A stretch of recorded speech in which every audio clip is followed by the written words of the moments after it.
आज की हम शुरुआत करते हैं इस लेक्चर की refraction by a parallel rectangular slab.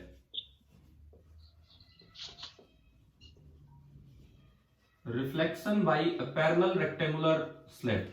Refraction, आप अगर कभी देखोगे, एक मेरे पास तो अभी खैर वो स्लैब है नहीं, यहाँ पे रेक्टेंगुलर स्लैब होती है ग्लास की स्लैब, उसके आगे आप पिन लगा दो, और दूसरी साइड से आप देखोगे तो उस लाइन पे वो पिन नजर नहीं आएगी, थोड़ा साइड में नजर आती है। कभी ऑब्जर्व किया है? पिन मतलब ऑल पिन टाइप। जैसे मान लो सामने कोई पिन मैंने लगाई, सीधा देखते हैं तो क्यों दिखती है, लेकिन अगर मैं बीच में स्लैब डाल दूं, रेक्टेंगुलर एक स्लैब होती है ग्लास स्लैब, तो अब देखना जरूर, ऊपर से देखोगे तो पिन अलग जगह दिखेगी और उसके अंदर से देखोगे तो पिन थोड़ा साइड में दिखती है। क्या ये ऑब्जर्व किया है कभी? ठीक है, इसे ही बोलते हैं कि रिफ्रैक्शन बाय ए पैरेलल रेक्टेंगुलर ग्लास स्लैब। अब देखिए इसमें क्या होगा, किस तरह से काम आगे बढ़ेगा। जैसे सपोज कीजिए ये कोई ग्लास स्लैब है, यूं पीछे की तरफ इस तरह से, ये ग्लास स्लैब है और इसको मैं बोलता हूं thickness of the slab, that is T.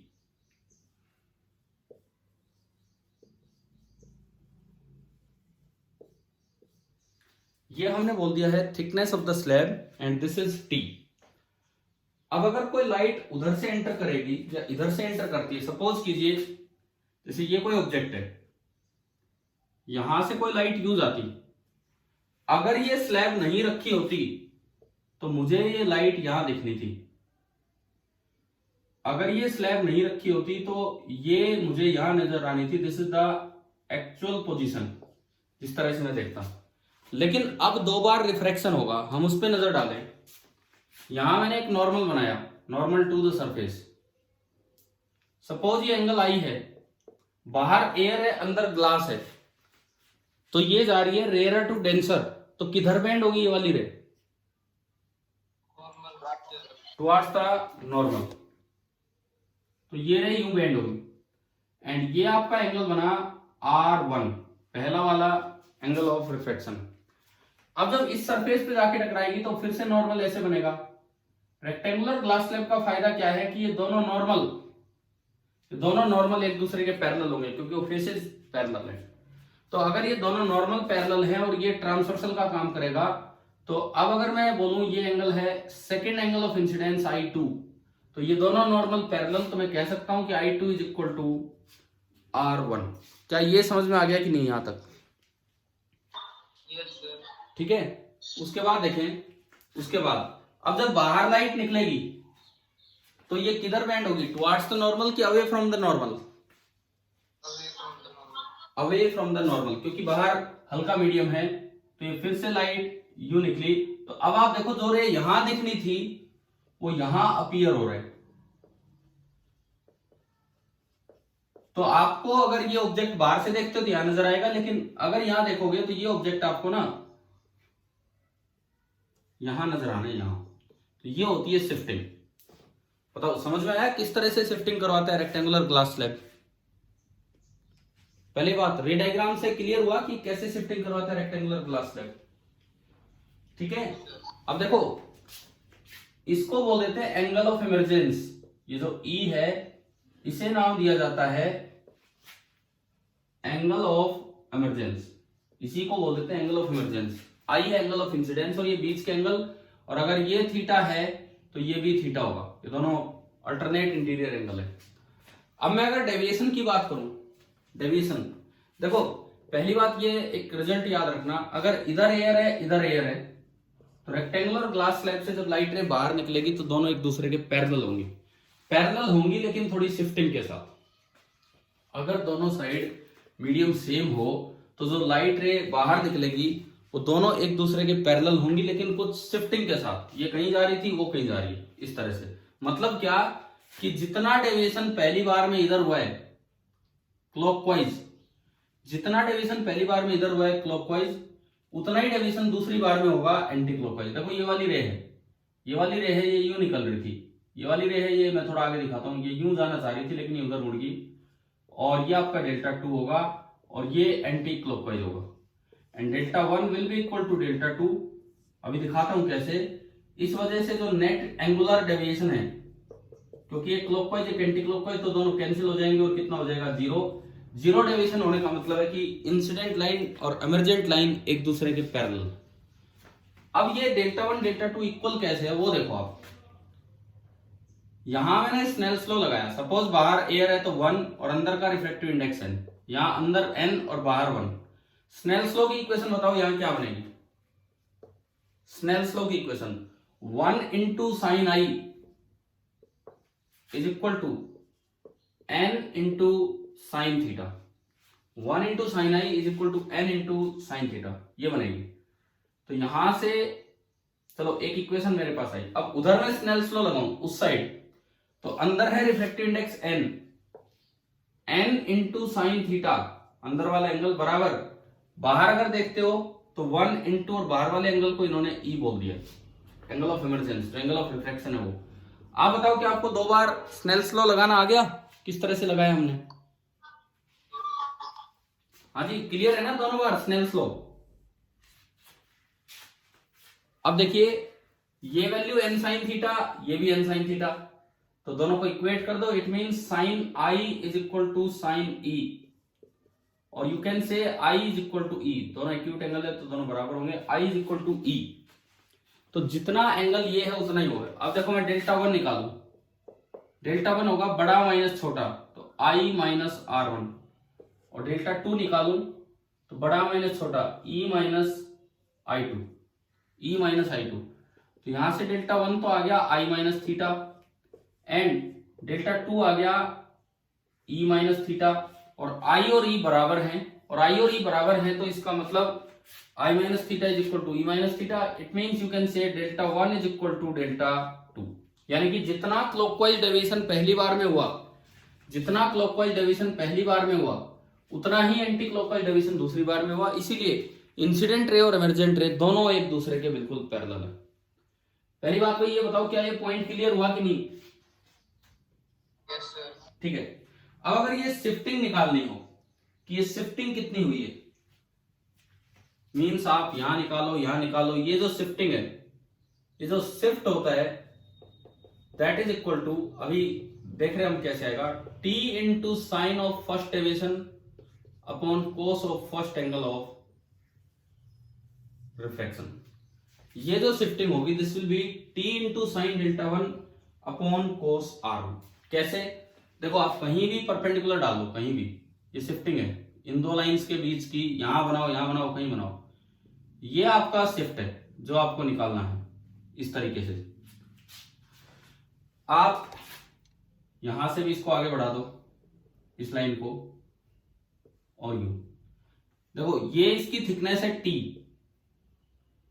अब मैं इसको हटा रहा हूं, ये इसकी थिकनेस है t, ये थीटा एंगल है r1, और ये इसका हाइपोटेन्यूज। तो इस ट्राइंगल से ये लेंथ निकाल दो, सपोज ये लेंथ है AB, तो इस छोटी राइट एंगल ट्राइंगल से कोस थीटा का यूज करके आप AB निकाल सकते हो।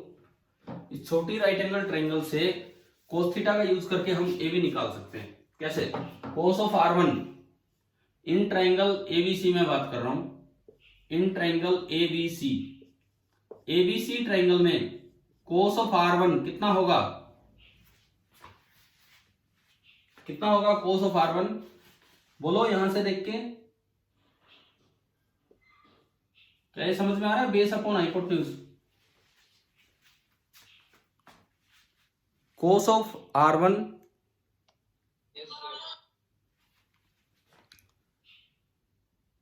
आ गया समझ में, बेस अपॉन हाइपोटेन्यूज। ठीक है, इसके बाद देखो T अपॉन AB, ये आपका ये आया। उसके बाद देखिए यहां से मैंने AB निकाल लिया, तो AB निकल के आया T upon cos of R1, ये आपका AB निकल के आ गया T upon cos of R1। अब इस AB का यूज करेंगे उधर इस वाली ट्राइंगल में, ये एंगल है डेल्टा 1, ये एंगल है डेल्टा 1, ये एक राइट एंगल ट्राइंगल है, तो ये 90 के सामने हाइपोटेन्यूज। अब आप इस ट्राइंगल में ABD, in triangle ABD, triangle ABD में अब आप निकालें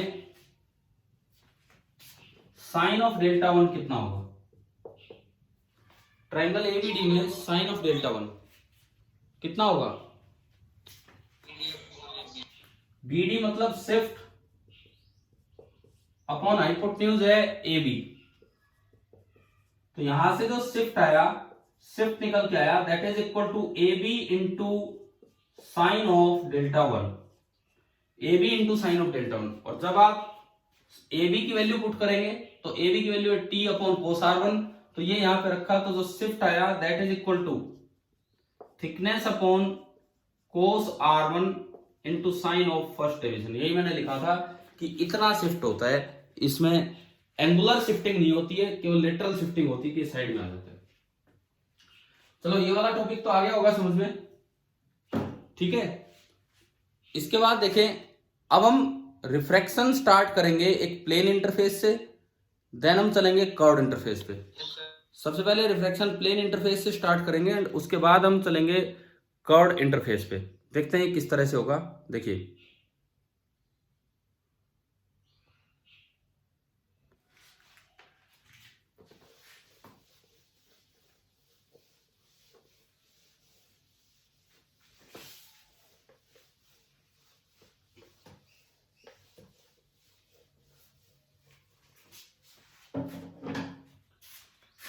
अब हम बना रहे image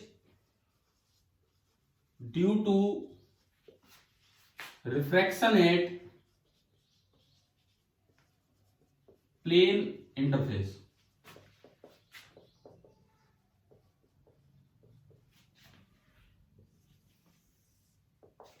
image due to refraction at plane interface, ये हम बना रहे हैं। सपोज ये एक इंटरफेस है, दोनों साइड अलग अलग मीडियम है, ऊपर एक मीडियम है नीचे दूसरा। ऊपर वाले मीडियम का रिफ्रैक्टिव इंडेक्स N1 बोल दिया और नीचे वाले का N2, इस तरह से ये मैंने लिख दिया रिफ्रैक्टिव इंडेक्स। ऑब्जेक्ट कोई एक्चुअल डेप्थ है उसकी D। अच्छा चलो एक छोटी सी बात बताओ, आप जब नहाते हो, अगर आप एक बकेट में बाल्टी में पानी भर के नहाते हो, तो क्या कभी ये चीज ऑब्जर्व की है कि जब पानी भरा होता है तो बाहर से देखते हैं तो बाल्टी की डेप्थ ज्यादा दिखती है, लेकिन आप पानी में झांक के देखोगे ऊपर से तो वो बाल्टी छोटी नजर आती है, उतनी ज्यादा डेप्थ नजर नहीं आती जितनी बाहर से दिखती है। बताओ क्या ऐसा कोई चेंज ऑब्जर्व किया है कभी? पक्का ना, पता होगा ना ये तो, कि अगर आप उसमें ऊपर से देखेंगे तो आपको बाल्टी का जो बेस है वो थोड़ा ऊंचा उठा हुआ दिखता है। तो अब वो चीज हम सीखते हैं कि ये क्या है। मान लो मैं कहता हूं कि नीचे एक डेंसर मीडियम है, जैसे पानी की बाल्टी होती है, और ऊपर एक रेयरर मीडियम। सपोज हमने मान लिया कि नीचे डेंसर मीडियम है और ऊपर रेयरर मीडियम है। अब देखो, जब ये जो ऑब्जेक्ट है इसकी इमेज हमें बनानी है, और मैं कहता हूं कि ऑब्जर्वर कहीं यहां है, this is the I of observer.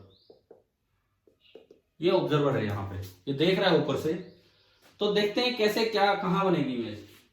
सबसे पहली रे ली मैंने नॉर्मली इंसिडेंट, सबसे पहली रे ली मैंने नॉर्मली इंसिडेंट। कल पढ़ाया था normal incidence. Normally incident ray में डेविएशन कितना होता है? 0। तो ये रे एज इट इज सीधी बाहर गई हूं। अच्छा, अब दूसरी रे मैंने नियरली नॉर्मली इंसिडेंट रे ली। नियरली नॉर्मली इंसिडेंट मतलब मैं बहुत साइड से नहीं देख रहा हूं, मैं यूं नहीं कि बहुत साइड से देख रहा हूं, मैं बाल्टी को ऊपर से देख रहा हूं। तो ये जो रे नंबर 1 है और ये रे नंबर 2 है। रे नंबर 1 तो हमने बोला है नॉर्मली इंसिडेंट रे,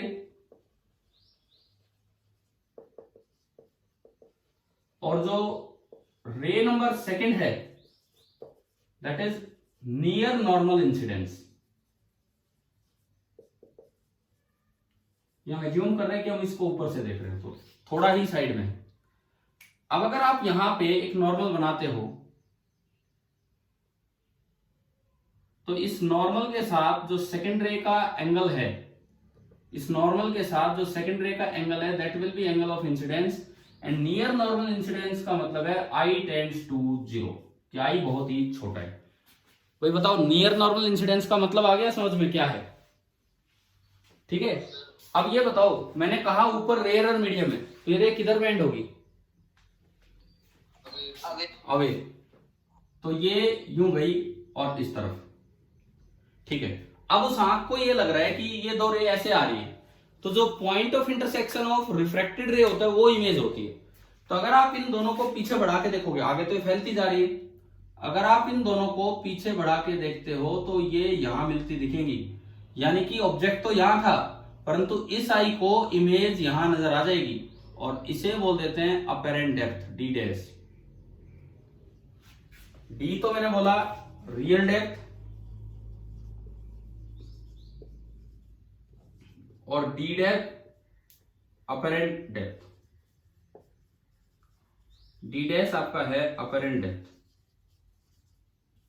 अब समझ में आ रहा है कि क्यों हमें कोई चीज ज्यादा डेप्थ की होते हुए भी कम डेप्थ पे नजर आती है। क्लियर हुआ यहां से? हाँ भाई बताओ, क्लियर हुआ कि नहीं? ठीक है।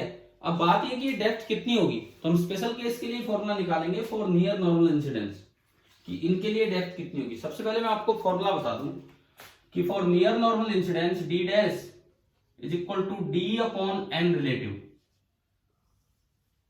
अब एन रिलेटिव क्या है? Where n relative that is equal to n incidence upon n refraction. इनमें यूं बताओ, इंसिडेंट रे कौन से मीडियम में है? इंसिडेंट रे कौन से मीडियम में है, N2 में कि N1 में? इंसिडेंट रे कौन से मीडियम में और रिफ्रैक्टेड रे कौन से मीडियम में? बोलो यार यहां से देख के, इंसिडेंट रे कौन से मीडियम में है?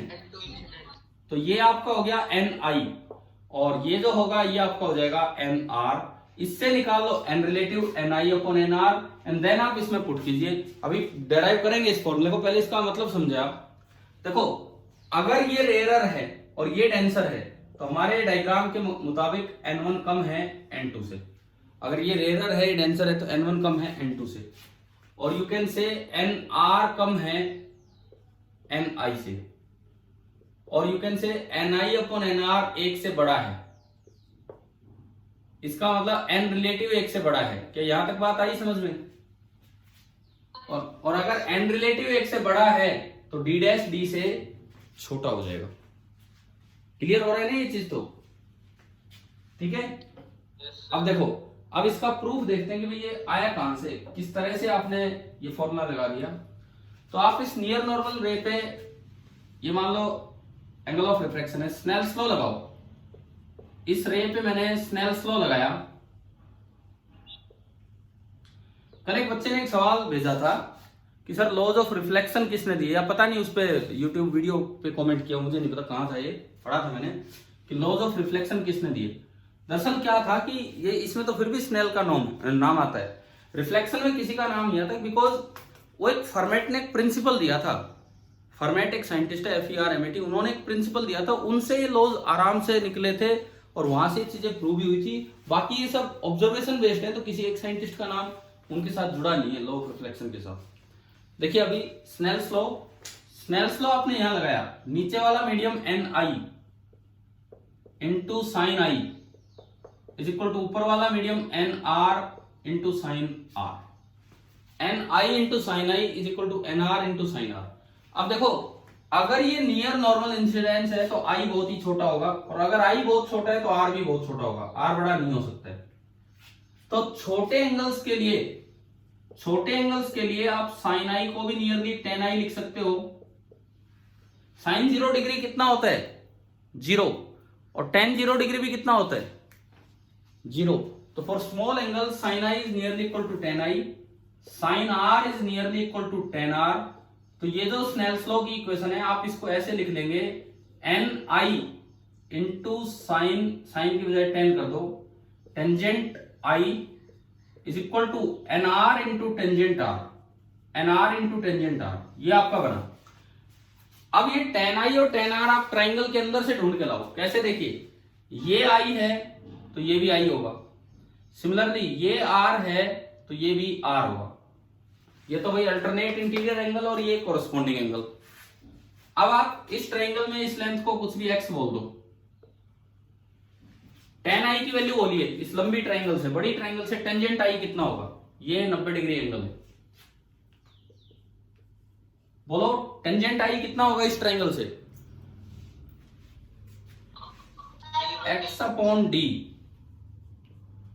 और टेंजेंट r कितना होगा ये छोटी ट्राइंगल में? x upon D dash. x से x कैंसिल। आया क्या समझ में कैसे लिखा हमने?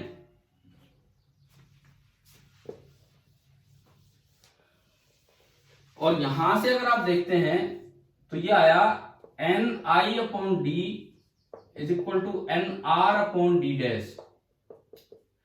तो D dash into N I is equal to N R into D, cross multiply किया, डी डैश आ गया N R upon N I into D. आप इसको यूं भी लिख सकते हैं D dash is equal to D upon N I upon N R, और उसको बोल देते हैं एन रिलेटिव, या म्यू भी आप बोल सकते हो, म्यू रिलेटिव। और इस तरीके से फॉर्मूला निकल के आ गया। अगर पूछा जाए आपसे शिफ्ट कितना है, शिफ्ट कितना है, तो भाई ये है शिफ्ट, ये है शिफ्ट। कितना शिफ्ट हुआ? d minus d dash.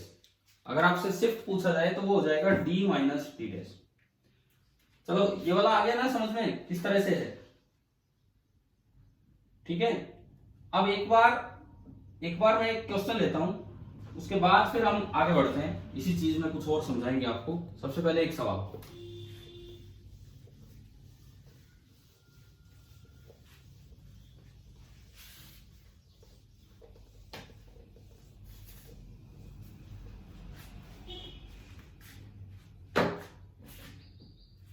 मान लो एक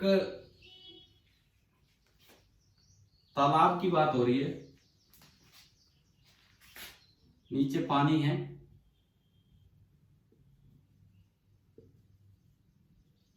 और ऊपर एयर है, नीचे वाटर है और ऊपर एयर है, इस तरह से। एयर का रिफ्रैक्टिव इंडेक्स कितना होता है? एयर का रिफ्रैक्टिव इंडेक्स 1 और वाटर का 4/3। इस तरह की कोई अरेंजमेंट है, और इसमें क्या है कि पानी के अंदर इंटरफेस से 24 सेंटीमीटर नीचे एक फिश है। ये कोई फिश है यहां पे, और पानी के ऊपर इंटरफेस से 36 सेंटीमीटर ऊपर ये कोई बर्ड है, ये कोई भी एक बर्ड है। F stands for fish and B stands for bird, ये है। अब ये एक अरेंजमेंट मैंने आपको यहां बना के दी है। क्या यहां तक की बात आई क्या समझ में? क्या बनाया हमने, क्या दिखाया आपको? एक पक्षी है और एक मछली है, दोनों एक दूसरे को देख रहे हैं, दोनों एक दूसरे को देखे जा रहे हैं। तो आपको ये बताना है कि बर्ड को फिश कितनी दूर नजर आएगी और फिश को बर्ड कितनी दूर नजर आएगा।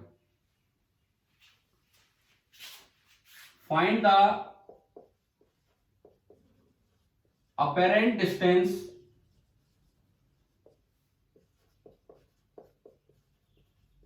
between bird and fish, ये आपको देखना है। हाँ भाई, क्वेश्चन आ गया समझ में क्या दिया है? ठीक है, तो अब इसमें देखो सॉल्यूशन, देखो आप इसका किस तरह से काम आगे बढ़ेगा। देखिए, इसमें डिपेंड करेगा कि ऑब्जर्वर कौन है, तो आपको दोनों पार्ट देने होंगे। ऐसा अगर ऑब्जेक्टिव क्वेश्चन आए तो आपको ऑप्शन ध्यान से देखने होंगे कि ऑब्जर्वर कौन दिया है। फर्स्ट पार्ट में लेता हूं, लेट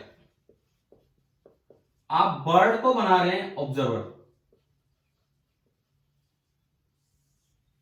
सपोज मैंने बर्ड को ऑब्जर्वर बना दिया। अगर मैं बर्ड को ऑब्जर्वर बनाऊं तो उसको फिश, वही बाल्टी वाली बात होगी, नीचे बेस था वो कुछ ऊपर दिखेगा। तो सबसे पहले आप निकाल लो apparent depth of fish. Bird के लिए अपेरेंट डेप्थ ऑफ फिश निकाल लो। देखिए कैसे निकालेंगे, सुनिए। इंटरफेस से देखना है, बर्ड से नहीं, इंटरफेस से। इंटरफेस से हमारा ऑब्जेक्ट, अब हमारा ऑब्जेक्ट है फिश, इंटरफेस से जो ऑब्जेक्ट है वो 24 सेंटीमीटर नीचे है, इंटरफेस से ऑब्जेक्ट 24 सेंटीमीटर नीचे है। This is the actual depth D, this is the actual depth D. अगर ये ऑब्जेक्ट है तो इधर से रे आएंगी, तो एन आई आपका हो जाएगा 4/3 एंड एन आर आपका हो जाएगा 1। इधर से रे आ रही है अगर ये ऑब्जेक्ट है तो। और एन आई अपॉन एन आर, जो एन रिलेटिव था एन आई अपॉन एन आर, तो अगर आप एन रिलेटिव लिखें तो एन रिलेटिव भी हो गया 4/3। तो ये डी डैश निकालो पहले, बताओ डी डैश कितना आ रहा है। डी बाई एन रिलेटिव से वैल्यू बताइए कि डी डैश की कितनी आई। 18। 24 अपॉन 4/3 तो 6 into 3, तो ये आ गया 18 सेंटीमीटर।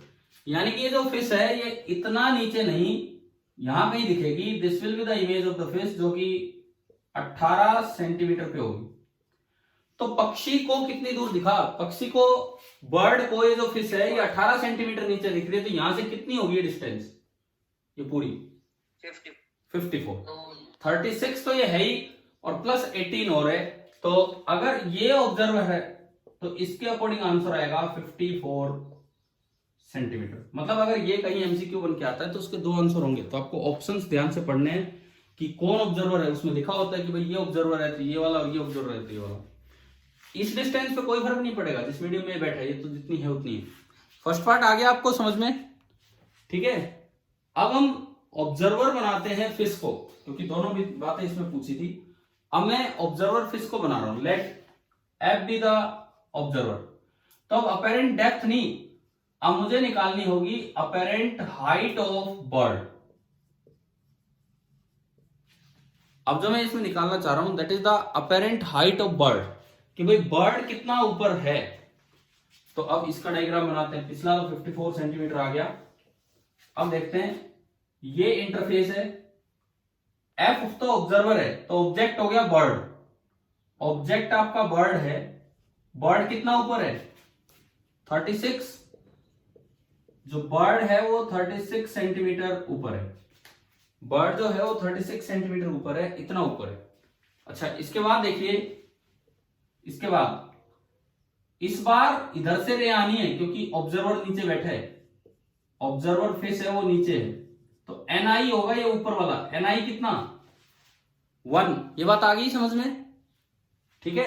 रे नीचे गई तो n r, this will be 4/3।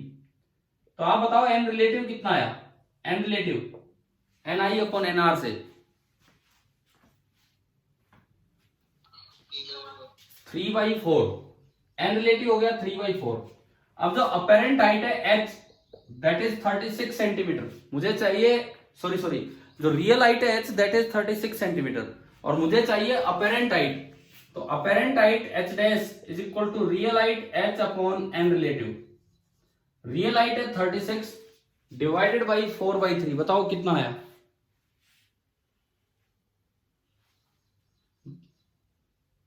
Divided by N relative 3/4, बताओ कितना आया 36 अपॉन 3/4, बोलिए। 36 अपॉन 3 और 4 ऊपर गया तो ये हो गया 48 सेंटीमीटर। यानी कि ये तो हाइट और बढ़ गई। असल में इसको तो ये 36 पे नहीं 48 सेंटीमीटर पे नजर आएगा, क्योंकि वो खुद डेंसर मीडियम में बैठा और ये रेयर में। तो ये बताओ फिश को बर्ड कितनी दूर नजर आया। ये तो जो है वो है ही फिश के लिए 24, लेकिन जो ऊपर वाला था ऑब्जेक्ट वो 36 की बजाय 48 पे गया, तो कितना हो गया अपेरेंट डिस्टेंस 72। 48 प्लस 24, तो इसका आंसर आ रहा है 72 सेंटीमीटर। अब देखो एक ही सवाल के दो आंसर हो गए। इन्होंने पूछा कि find the apparent separation between distance and between bird and fish. जब बर्ड देखता है तो उसको डिस्टेंस 54 सेंटीमीटर नजर आ रहा है, फिश देखता है उसको डिस्टेंस 72 सेंटीमीटर नजर आ रहा है, और एक्चुअल ना 54 है ना 72 है, कितना है 60 सेंटीमीटर। तो आप ये बताओ क्या ये फॉर्मूले यूज करने आ गए आपको कि अपेरेंट हाइट अपेरेंट डेप्थ वाले फॉर्मूले कैसे यूज करने, क्लियर, ठीक है। अब देखिए, आपने कभी ये देखा है जैसे न्यूज़पेपर रखा हुआ है उस पर कोई ग्लास स्लैब रख दो, ग्लास स्लैब, तो बीच के जो वर्ड्स होते हैं जो अक्षर होते हैं वो उठे हुए दिखते हैं, साइड में न्यूज़पेपर के सब टिके हुए हैं, इधर भी सारे वर्ड्स टिके हुए हैं, लेकिन आप ग्लास स्लैब में से देखोगे तो ऊपर उठे हुए दिखते हैं। देखा है कि नहीं देखा है ये? बताओ, ये इतना तो आप किसी भी चीज में उसमें ऑब्जर्व हो जाता है। ग्लास स्लैब नहीं, कोई भी ग्लास किसी चीज हो जो ट्रांसपेरेंट हो, जिसमें से पेपर दिखता हो। तो ऐसा एक सवाल शिफ्टिंग पे लेते हैं हम कि शिफ्टिंग कितनी होगी, ये भी पूछ लिया जाता है। जैसे मान लो क्वेश्चन में दिया है कि एक प्रिंटेड पेज है और उसके ऊपर एक ग्लास क्यूब रखी है 6 सेंटीमीटर एज लेंथ की। This is a printed page, newspaper. ये यहां पे this is a glass cube of edge length 6 centimetre. ये ग्लास क्यूब है जिसकी एज लेंथ है 6 सेंटीमीटर। मान लो इसका रिफ्रैक्टिव इंडेक्स आपको दे रखा है 1.5। ये जो भी ग्लास है इसका रिफ्रैक्टिव इंडेक्स आपको दे दिया 1.5। तो आपको ये बताना है कि by what amount will the printed letters appear to be shifted. Question हमारा ये है कि by what amount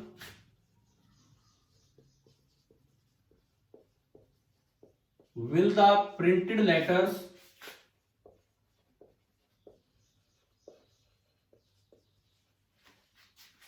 appear to be shifted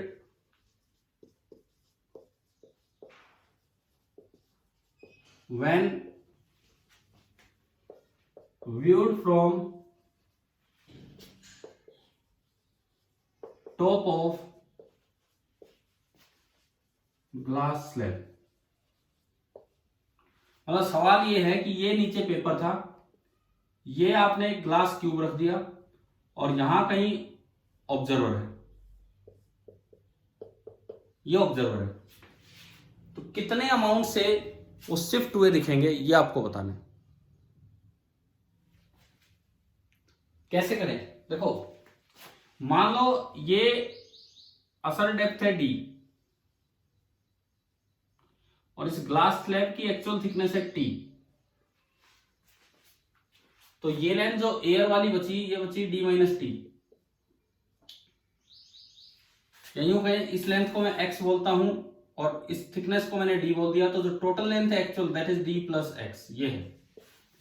अब एयर में ही ये i है, ऑब्जर्वर है, तो ये एयर वाली लेंथ पे तो कोई फर्क नहीं पड़ेगा, परंतु जो बेस है, बेस वो कुछ ऊपर दिखेगा और वो डी पे नहीं, क्योंकि डेंसर मीडियम में होता है, 1.5 एयर से डेंसर है, तो ये बेस यहां उठा हुआ दिखेगा यहां, एंड इस डेप्थ को हम बोल देंगे डी डैश। तो लेटर्स इसके साथ दिखेंगे। तो अब जो एक्चुअल डेप्थ है वो तो है x प्लस डी, लेकिन जो अपेरेंट डेप्थ हमें नजर आएगी लेटर्स की, that will B x plus D dash. तो शिफ्ट कितना हुआ? शिफ्ट असल जो डेप्थ थी वो तो थी x प्लस डी माइनस जो आपकी अपेरेंट डेप्थ नजर आ रही है that is x plus D dash. तो अगर आप शिफ्टिंग देखते हो, ये एयर वाली डिस्टेंस पे कोई फर्क नहीं पड़ा, तो जो शिफ्टिंग हुई होगी that will be equal to d minus d dash. अब बात ये आती है कि डी डैश लिखें, तो डी डैश का फॉर्मूला है d dash is equal to D upon n relative. अब एन रिलेटिव लिखना है तो शिफ्टिंग इस सरफेस की वजह से हुई है, यहां जो रिफ्रैक्शन होगा उसकी वजह से होगी। तो ये तो एन आई हो गया और ये एन आर। एन आर तो 1 है, एयर का 1 है, और एन आई है 1.5, तो एन रिलेटिव भी 1.5 अपॉन 1 यानी कि 1.5 हो गया। तो डी डैश आपका आया डी अपॉन 1.5, डी डैश आपका आ गया डी अपॉन 1.5, और डी इसकी स्लैब की थिकनेस है। हमें उससे कोई मतलब नहीं कितना ऊपर ऑब्जर्वर है, ये लेंथ तो चेंज होनी नहीं, बस चेंज इसी में होना है। तो शिफ्टिंग अगर आप देखते हैं तो it is coming out to be d minus d upon n relative, और ये आ गया d into 1 minus 1 upon n relative. अब अगर आप इसमें वैल्यू पुट करें तो बताओ फटाफट सोल्व करके कि कितना शिफ्ट हो रहा है।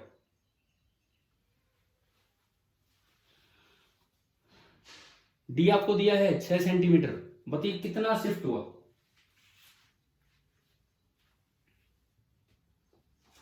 जल्दी बोलो, टाइम पूरा होने वाला है मीटिंग का, कितना शिफ्ट हुआ ये बताओ।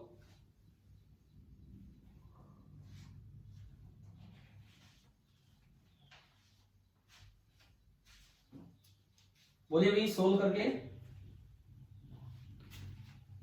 अरे इसमें शिफ्ट निकालना, मैं ये पूछ रहा हूं। डी 6 सेंटीमीटर, हाँ 1 - 1/1.5।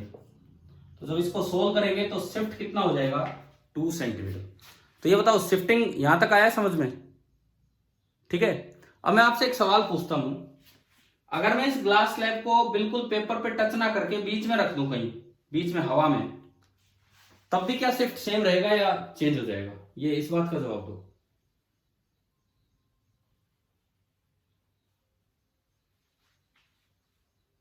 क्वेश्चन आ गया है ना समझ में,